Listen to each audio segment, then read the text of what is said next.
હાલના આધુનિક યુગમાં સંબંધોમાં ભરોસો ખોવાઈ રહ્યો હોય તેવી અનેક ઘટનાઓ સામે આવી રહી છે. સંબંધોને શર્મસાર કરતો આવો જ એક કિસ્સો સુરતમાંથી સામે આવ્યો છે, જે જમાઈ દ્વારા કાકા સસરાને બ્લેકમેલ કરવામાં આવી રહ્યા હોવાની ઘટના સામે આવતા ચકચાર મચી જવા પામી છે. સુરતમાં જમાઈ દ્વારા કાકા સસરાને બ્લેકમેલ કરવામાં આવી રહ્યા હતા. જમાઈ પાસે કાકા સસરાના આપત્તિજનક ફોટો હતા, જે સોશિયલ મીડિયા પર વાયરલ કરી દેવાની ધમકી આપીને પૈસાની માંગણી કરતો હતો. આ આપત્તિજનક ફોટોમાં કાકા સસરા મહિલા સાથે વાંધાજનક હાલતમાં હોવાના કારણે કાકા સસરાને બદનામ કરવાની ધમકી જમાઈ દ્વારા આપવામાં આવી રહી હતી. જમાઈ કાકા સસરાને બદનામ કરવાની ધમકી આપીને પૈસા અને મિલકતની માંગણી કરી રહ્યા હતા.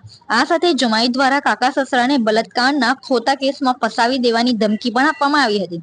સમાજમાં બદનામીના ડર અને પૈસા મિલકત જવાની બીક વચ્ચે કાકા સસરાએ આ અંગે પોલીસ ફરિયાદ નોંધાવી હતી. આ કેસમાં બિલ્ડર જય ડાંગર સહિત 3 આરોપીઓની ધરપકડ કરવામાં આવી છે.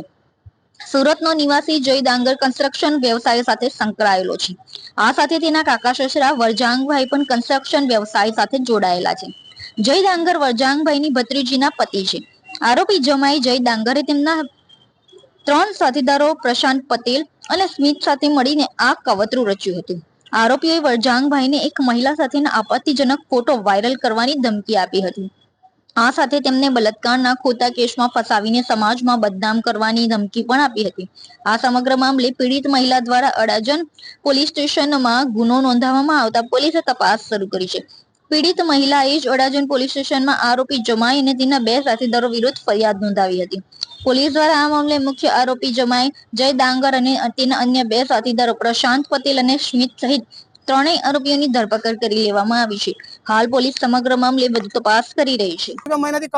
અડાજણ પોલીસ સ્ટેશન ખાતે ભારતીય ન્યાય સંહિતાની કલમ 308, 351-52 મુજબ એક ફરિયાદ દાખલ કરવામાં આવેલ છે, જેમાં ભોગ બનનાર ફરિયાદી યુવતી દ્વારા 3 ઇસમો વિરુદ્ધ ફરિયાદ આપવામાં આવેલ છે.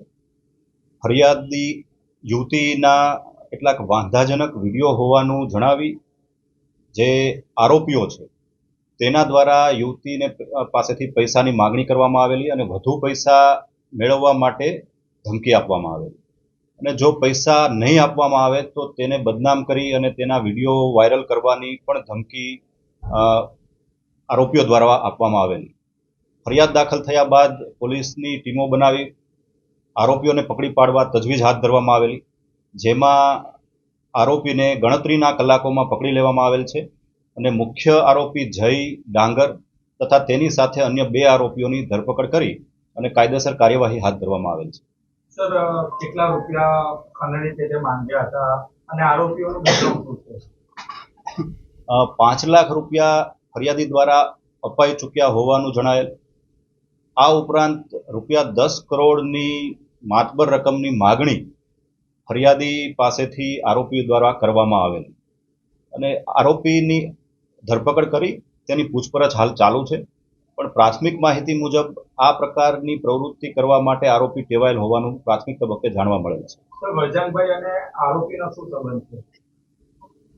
આરોપીઓ અને જે ભોગ બનનાર છે તે પ્રોફેશનલી વ્યાવસાયિક રીતે પણ એકબીજાના સંપર્કમાં હોવાનું પ્રાથમિક તબક્કે જાણવા મળેલું છે. સર, એકબીજાના સંબંધી શું થાય છે? એ બાબતની હજી તપાસ ચાલુ છે અને જે ફરિયાદી છે એ યુવતી છે અને 3 આરોપી જે છે તેની આરોપીઓની પૂછપરછ કરી એ કઈ રીતે કોની સાથે સંકળાયેલા છે તમામ બાબતની તપાસ ચાલુ છે. સર, વરજીનભાઈ જે છે એને જય ડાંગરનો શું સંબંધ? હાલમાં આરોપીની ધરપકડ કરવામાં આવેલી છે અને એ આગળની તમામ જે બાબત છે તે પોલીસ ઇન્વેસ્ટિગેશનનો વિષય છે અને એ અંગેની તમામ તપાસ હાલ ચાલુ છે.